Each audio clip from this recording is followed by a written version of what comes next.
उसकी खूबी है जो सिर्फ मैं जानता हूँ। वो लड़की रोने से पहले हंसती जरूर है। कि ये उसकी खूबी है जो सिर्फ मैं जानता हूँ। वो लड़की रोने से पहले हंसती जरूर है। और ये तुम्हारा वहम है कि तुम्हारे वाली सबसे अलग है दोस्त। नागिन कैसी भी हो डरती जरूर है।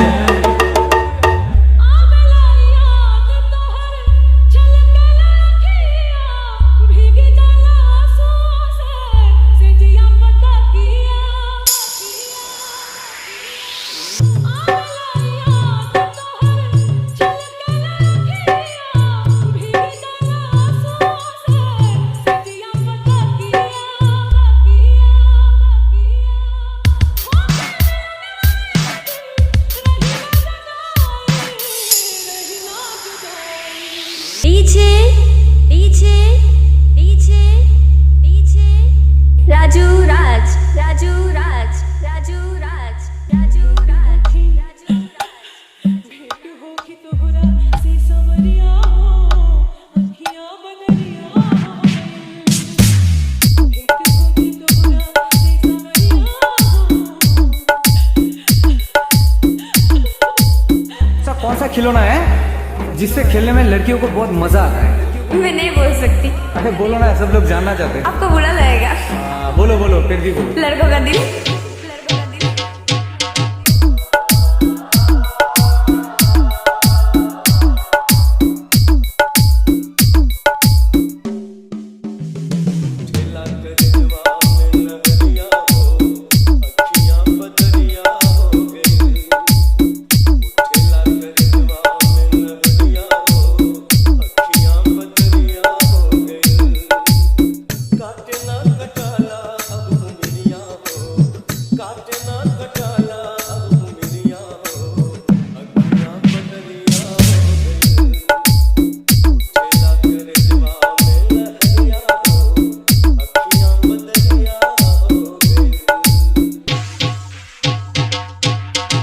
तुम्हें हम भी सताने पर उतर आए तो क्या होगा, तुम्हारा दिल दुखाने पर उतर आए तो क्या होगा।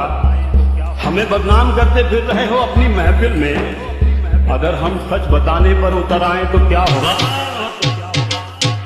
पीछे पीछे पीछे पीछे राजू राज राजू राज राजू राज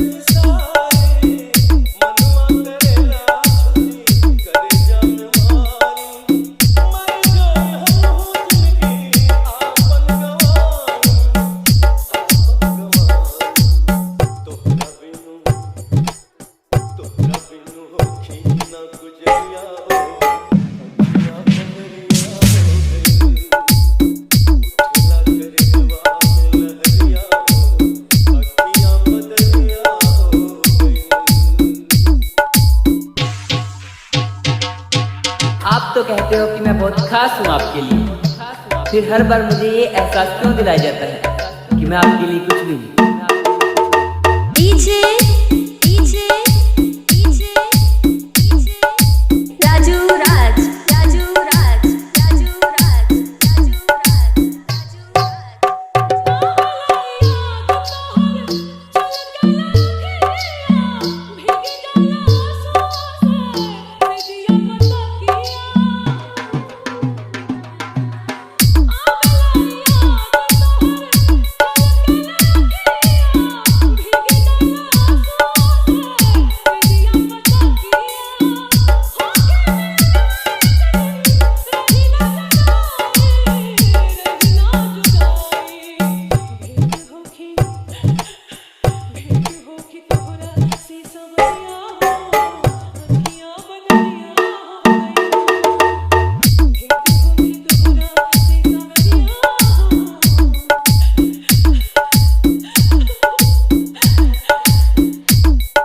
पता है, मुझे ऐसी लड़की चाहिए थी जो किसी लड़के के हाय का रिप्लाई ना दे बल्कि उसे ब्लॉक कर दे। लेकिन मुझे ऐसी लड़की मिली जिसको हर हाय का रिप्लाई देना है और बाद बाद में मुझसे कहना था कि मेरी क्या गलती थी। मैं तो हर बात तुम्हें बताती हूँ ना।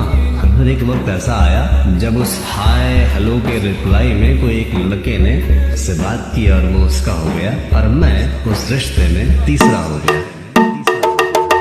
DJ DJ DJ DJ Raju Raj Raju Raj Raju Raj Raju Raj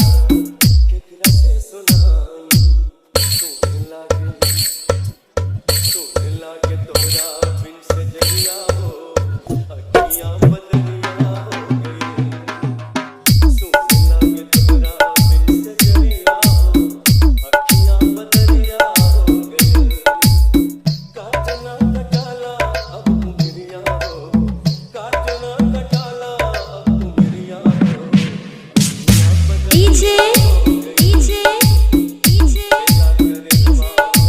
Raju Raj Raju Raj Raju Raj Raghai मठ बाजार रघई मठ बाजार रघई मठ बाजार मीनापुर मुजफ्फर मीनापुर मुजफ्फर मीनापुर मुजफ्फर मीनापुर मुजफ्फर मीनापुर मुजफ्फर